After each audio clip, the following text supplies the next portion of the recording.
नमस्कार दोस्तों, स्वागत है आपका वनडे एग्जाम सेंटर में। दोस्तों, आज के वीडियो में हम लोग राजा महेंद्र प्रताप विश्वविद्यालय अलीगढ़ के बीए 5th सेमेस्टर इकोनॉमिक्स के दूसरे पेपर जिसका नाम है इंटरनेशनल इकोनॉमिक्स उसको सॉल्व करेंगे और जानेंगे कि किस प्रश्न का कौन सा उत्तर सही होगा।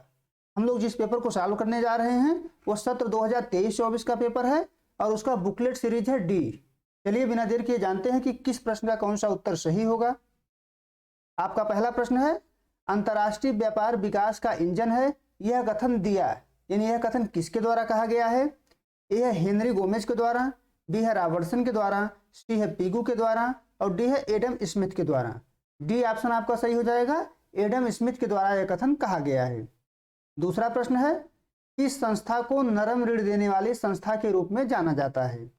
ए है IFC को, बी है IDA को, सी है IMF को और डी है WTO को।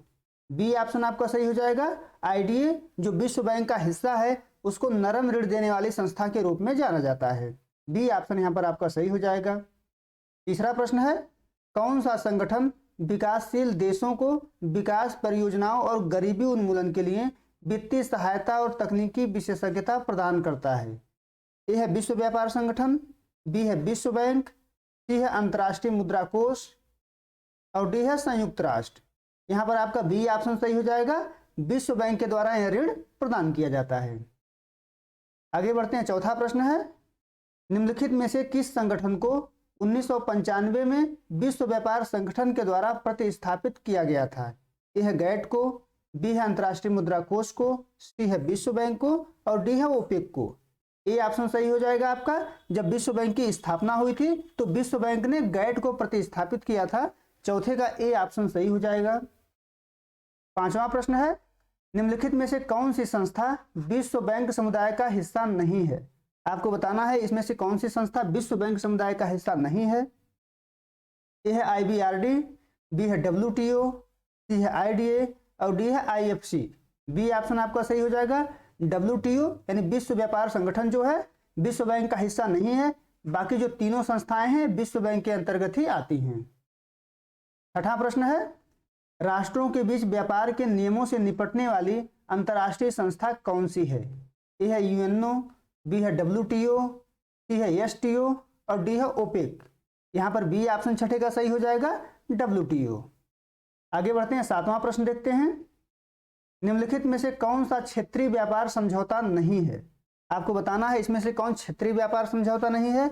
ए है नाफ्टा यानी उत्तर अमेरिकी मुक्त व्यापार समझौता, बी है EU यानी यूरोपीय संघ, सी है ASEAN यानी दक्षिण पूर्व एशियाई देशों का संघ और डी है WTO यानी विश्व व्यापार संगठन।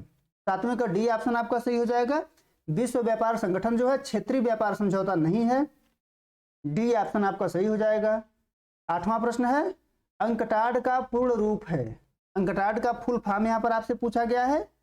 यह टैरिफ और कर्तव्यों पर संयुक्त राष्ट्र सम्मेलन, बी है व्यापार और विकास पर संयुक्त राष्ट्र समिति, सी है व्यापार और विकास पर संयुक्त राष्ट्र सम्मेलन और डी है टैरिफ और विकास पर संयुक्त राष्ट्र परिषद। आठवें का आपका सी ऑप्शन सही हो जाएगा, व्यापार और विकास पर संयुक्त राष्ट्र सम्मेलन।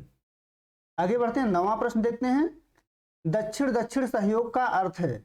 आपको बताना है कि दक्षिण दक्षिण सहयोग का अर्थ क्या है।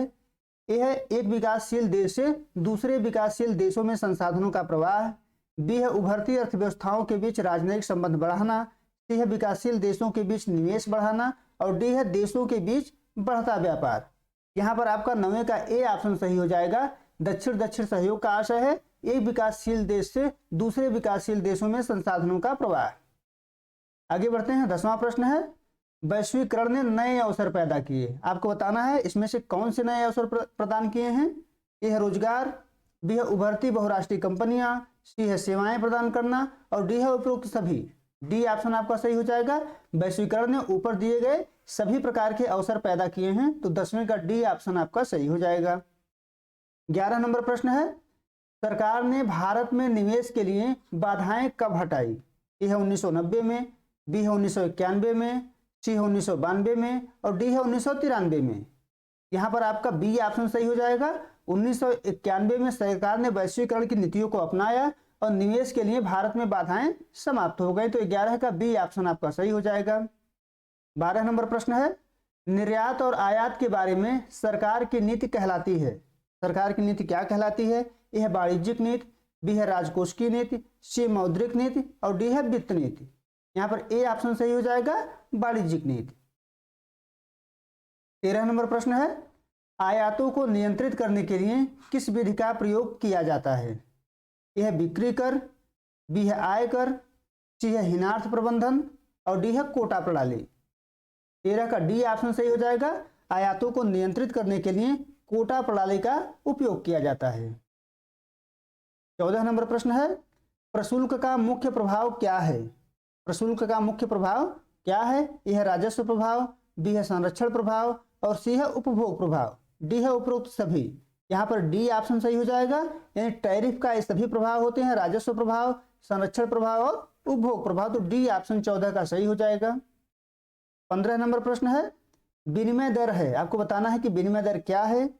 यह वह दर जिस पर अंतर्राष्ट्रीय व्यापार होता है, बी है वह दर जिस पर माल आयात और निर्यात किया जाता है, सी है वह दर जिस पर एक मुद्रा को दूसरी पर मुद्रा से बदला जा सकता है, डी है वह दर जिस पर किसी देश की जीडीपी बढ़ती है। यहाँ पर 15 का सी ऑप्शन सही हो जाएगा, यानी विनिमय दर वह दर है जिस पर एक मुद्रा को दूसरी दर पर मुद्रा से बदला जा सकता है। आगे बढ़ते हैं, 16 नंबर प्रश्न देखते हैं। क्रय शक्ति समता सिद्धांत संबंधित है। क्रय शक्ति समता सिद्धांत किसने दिया था, आपको बताना है। यह गस्टफ कैसल ने, बी है हाइबरलर ने, सी है जेएस मिल ने और डी है मार्शल ने। 16 का ए ऑप्शन आपका सही हो जाएगा, क्रय शक्ति समता सिद्धांत गस्टफ कैसल के द्वारा दिया गया था।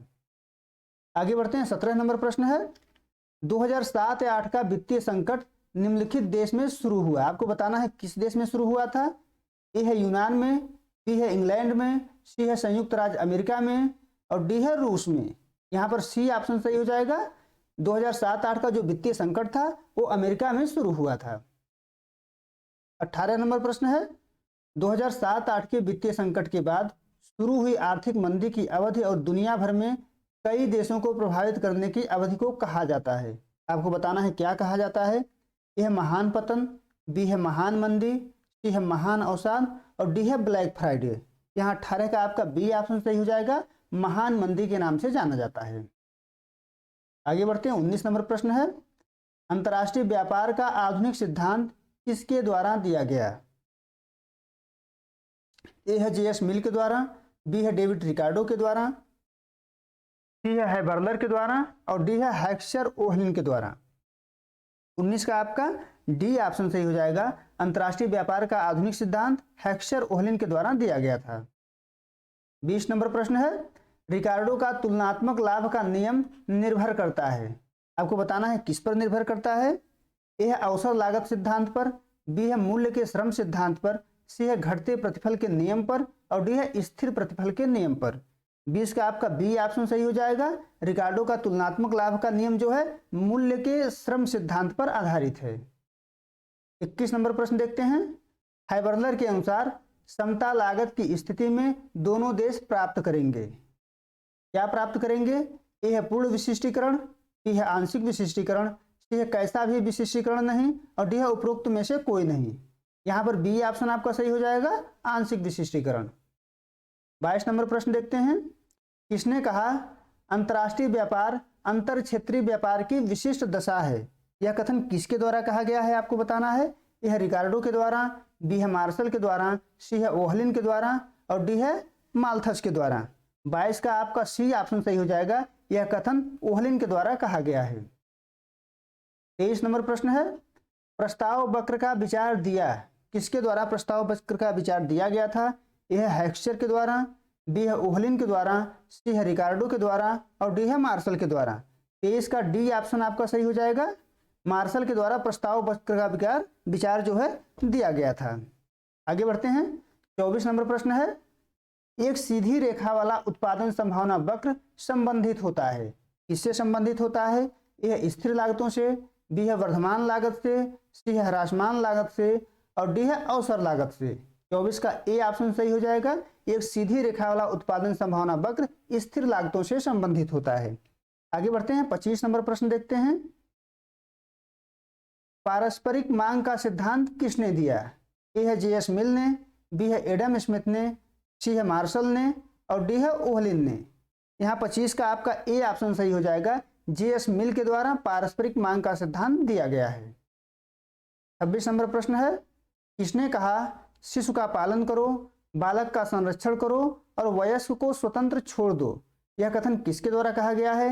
ए है जे एस मिल के द्वारा, बी है जे बी से के द्वारा, सी है नरकसे के द्वारा और डी है उपरोक्त में से कोई नहीं। डी ऑप्शन आपका सही हो जाएगा क्योंकि यह कथन महात्मा गांधी के द्वारा कहा गया है। 27 नंबर प्रश्न है, एक साधनात्मक व्यापार शर्त का प्रतिपादन किसने किया? ए है एडम स्मिथ ने, बी है जी एस डारेंस ने, सी है टांजिंग ने और डी है जैकब वाइनर ने। यहाँ 27 का आपका डी ऑप्शन सही हो जाएगा, जैकब वाइनर ने। 28 नंबर प्रश्न है, वर्तमान में विनिमय दर का निर्धारण होता है, किसके द्वारा होता है आपको बताना है?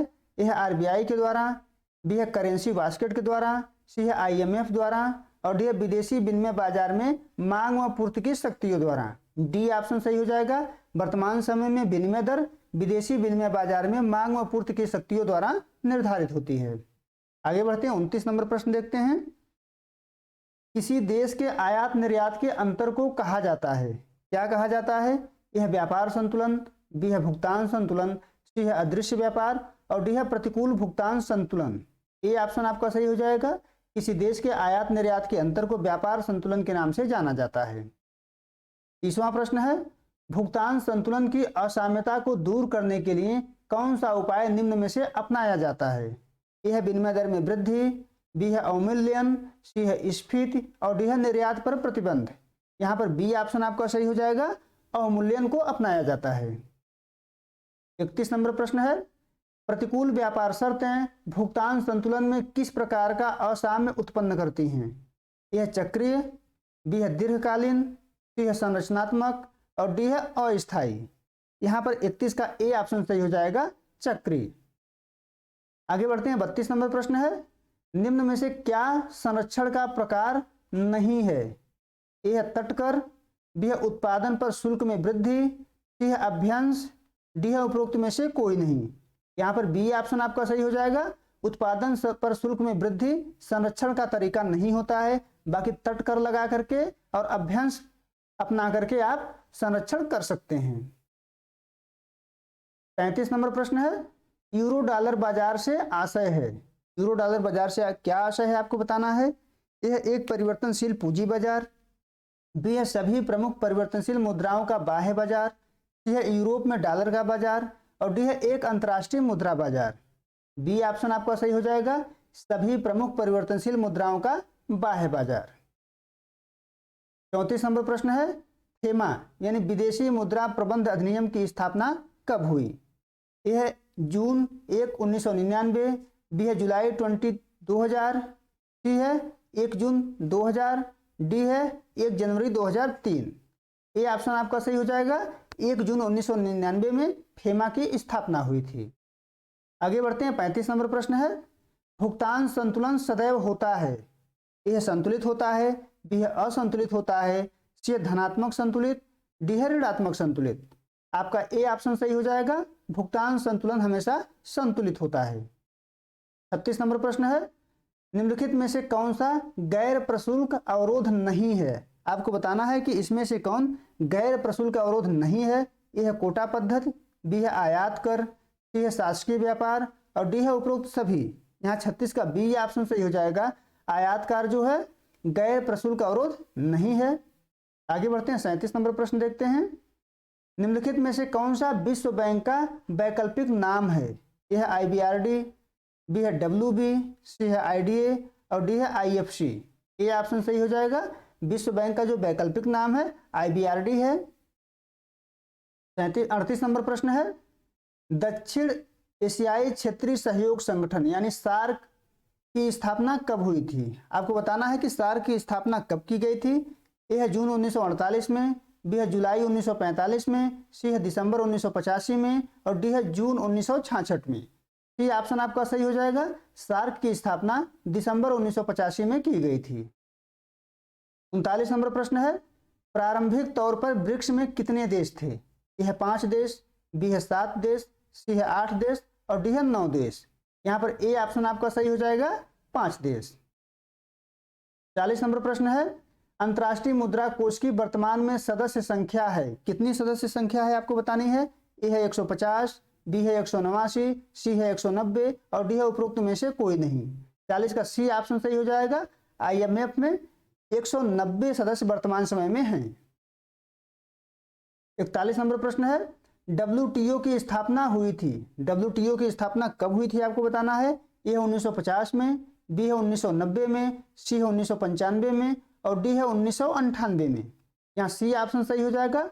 WTO की स्थापना 1995 में हुई थी। आगे बढ़ते हैं। 42 नंबर प्रश्न है, SDR का निर्गमन कौन सी संस्था करती है। ए है विश्व बैंक, बी है WTO, सी है IMF और डी है बैंक ऑफ इंग्लैंड। यहाँ पर आपका 42 का सी ऑप्शन सही हो जाएगा। IMF के द्वारा SDR का निर्गमन किया जाता है। 43 नंबर प्रश्न देखते हैं, विश्व बैंक का मुख्यालय स्थित है, आपको बताना है कहाँ स्थित है। ए है लंदन में, बी है पेरिस में, सी है न्यूयॉर्क में और डी है वाशिंगटन में। 43 का डी ऑप्शन आपका सही हो जाएगा। विश्व बैंक का जो मुख्यालय है वाशिंगटन में स्थित है। आगे बढ़ते हैं। 44 नंबर प्रश्न देखते हैं, अंतर्राष्ट्रीय मुद्रा कोष IMF की स्थापना का उद्देश्य था, आपको बताना है कि IMF की स्थापना का क्या उद्देश्य था। ए है अवमूल्यन को रोकना, बी है पुनर्मूल्यन को रोकना, सी है सदस्य देशों के भुगतान संतुलन की समस्याओं का समाधान और डी है उपरोक्त सभी। डी ऑप्शन आपका सही हो जाएगा, उपरोक्त सभी। 45 नंबर प्रश्न है, ब्रेटन वुड्स सम्मेलन का परिणाम है, ब्रेटन वुड्स सम्मेलन का क्या परिणाम है। यह IMF और HIDA, बी है IBRD एवं IFC, सी है IBRD एवं IMF और डी है IMF एवं ADA। सी ऑप्शन आपका 45 का सही हो जाएगा। यानी ब्रेटन वुड्स सम्मेलन के बाद विश्व बैंक और IMF की स्थापना हुई थी। सी ऑप्शन आपका सही हो जाएगा। 46 नंबर प्रश्न है, व्यापार का अवसर लागत सिद्धांत किसने दिया, किसके द्वारा व्यापार का अवसर लागत सिद्धांत दिया गया है। यह है एडम स्मिथ के द्वारा, बी है रिकार्डो के द्वारा, सी है मार्शल के द्वारा और डी है हैबरलर के द्वारा। 46 का डी ऑप्शन आपका सही हो जाएगा। हैबरलर के द्वारा व्यापार का अवसर लागत सिद्धांत दिया गया है। आगे बढ़ते हैं। 47 नंबर प्रश्न देखते हैं, भारत की वर्तमान विदेशी व्यापार नीति की विशेषता क्या है। यह संरक्षण की नीति, बी है स्वतंत्र व्यापार नीति, सी है आर्थिक उदारता और डी है उपरोक्त में से कोई नहीं। बी ऑप्शन आपका सही हो जाएगा, स्वतंत्र व्यापार नीति। वर्तमान समय में भारत सरकार स्वतंत्र व्यापार की नीति को अपना रही है। 48 नंबर प्रश्न देखते हैं, जब एक देश दूसरे देश के साथ व्यापार करता है तो उसे कहा जाता है, आपको बताना है क्या कहा जाता है। ए है घरेलू व्यापार, बी है आंतरिक व्यापार, सी है अंतर क्षेत्रीय व्यापार और डी है अंतरराष्ट्रीय व्यापार। 48 का डी ऑप्शन आपका सही हो जाएगा। जब एक देश दूसरे देश के साथ व्यापार करता है तो उसको अंतरराष्ट्रीय व्यापार के नाम से जाना जाता है। 49 नंबर प्रश्न है, एक खुली अर्थव्यवस्था में सकल राष्ट्रीय उत्पाद यानी GNP को निम्न प्रकार परिभाषित किया जा सकता है। इसमें आपका सी ऑप्शन सही हो जाएगा। GNP बराबर C + I + G + X + M। C option आपका यहाँ पर सही हो जाएगा। आगे बढ़ते हैं। 50 नंबर प्रश्न देखते हैं, साधन संपन्नता की अवधारणा किसने दी थी, किसके द्वारा साधन संपन्नता की अवधारणा दी गई थी। यह है ओहलिन के द्वारा, बी है JS मिल के द्वारा, सी है रॉबिन्स के द्वारा और डी है एडम स्मिथ के द्वारा। यहाँ 50 का ए ऑप्शन आपका सही हो जाएगा। ओहलिन के द्वारा साधन संपन्नता की अवधारणा दी गई थी। आगे बढ़ते हैं। 51 नंबर प्रश्न है, हेजिंग का आशय है, हेजिंग का आशय क्या है। ए है विदेशी विनिमय जोखिम को स्वीकार करना, बी है विदेशी विनिमय जोखिम को कवर करना, सी है विदेशी विनिमय में सट्टा और डी है विदेशी विनिमय मध्यस्थता। यहाँ पर आपका बी ऑप्शन सही हो जाएगा। 51 का विदेशी विनिमय जोखिम को कवर करना हेजिंग कहलाता है। 52 नंबर प्रश्न है, निम्नलिखित में से कौन व्यापार से संबंधित नहीं है। ए है सेज, बी है सेबी, सी है DGFT और डी है WTO। आपका बी ऑप्शन सही हो जाएगा। सेबी जो है व्यापार से संबंधित नहीं है। 53 नंबर प्रश्न देखते हैं, भारत ने वर्ष 2022-23 में सबसे अधिक व्यापार किसने किया, किससे किया है। तो चाइना से, बी है UAE से, सी है USA से और डी है UK से। सी ऑप्शन आपका सही हो जाएगा, USA से। 54 नंबर प्रश्न है, विशेष आहरण अधिकार यानी पेपर गोल्ड किससे संबंधित है? ए है IMF यानी अंतर्राष्ट्रीय मुद्रा कोष से, बी है विश्व बैंक से, सी है स्वर्णमान से और डी है उपरोक्त में से कोई नहीं। ये ऑप्शन सही हो जाएगा IMF यानी अंतर्राष्ट्रीय मुद्रा कोष से। आगे बढ़ते हैं, 55 नंबर प्रश्न है, कैनेडी सम्मेलन संबंधित है, किससे संबंधित है? ए है गैट से, बी है अंकटाड से, सी है विश्व बैंक से और डी है प्रशुल्कों से।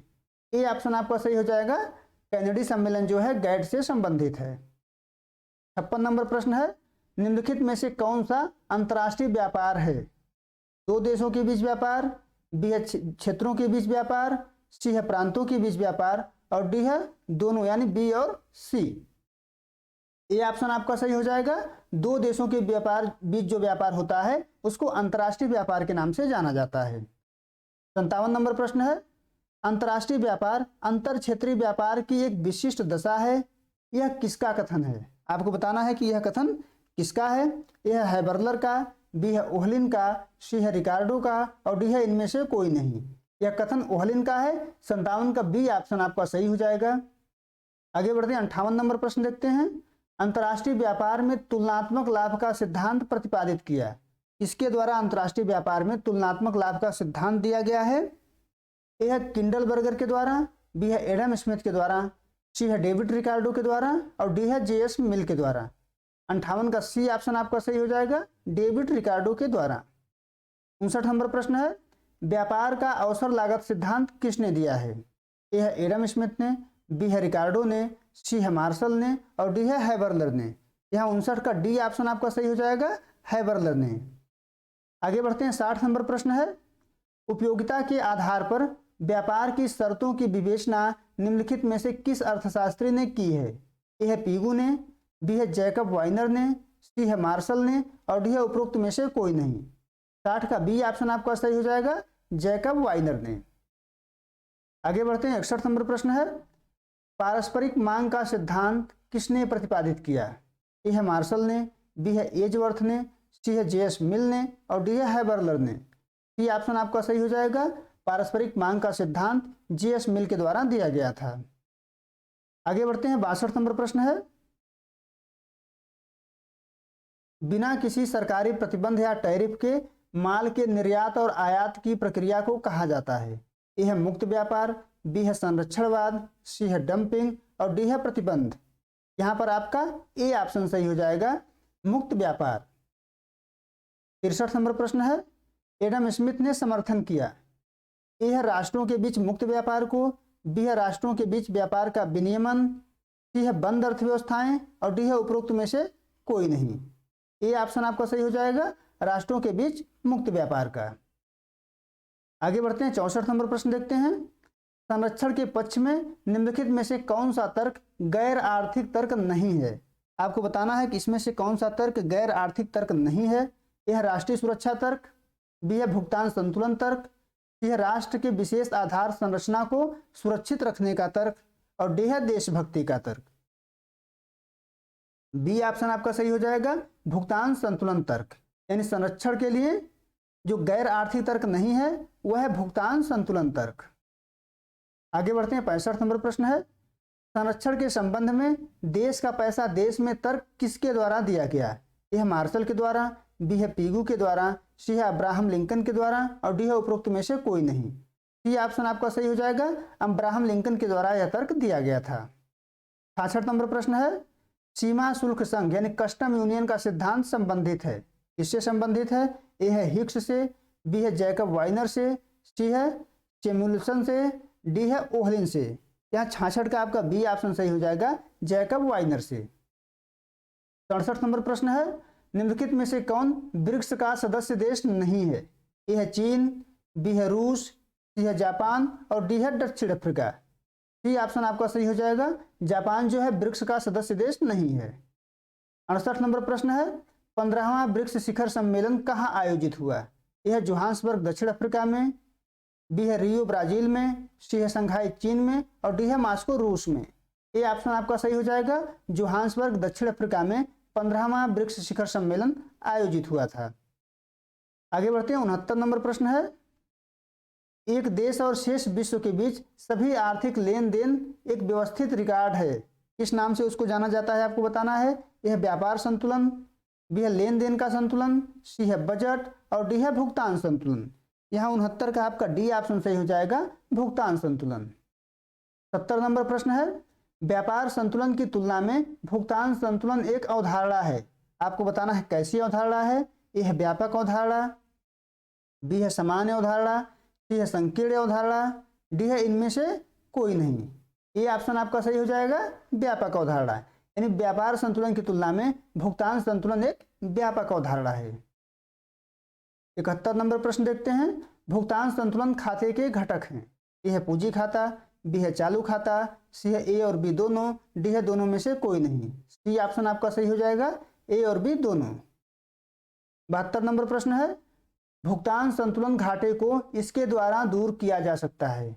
यह मुद्रा का अवमूल्यन, बी है निर्यात प्रोत्साहन, सी है आयात प्रतिस्थापन और डी है उपरोक्त सभी। डी ऑप्शन आपका सही हो जाएगा, उपरोक्त सभी।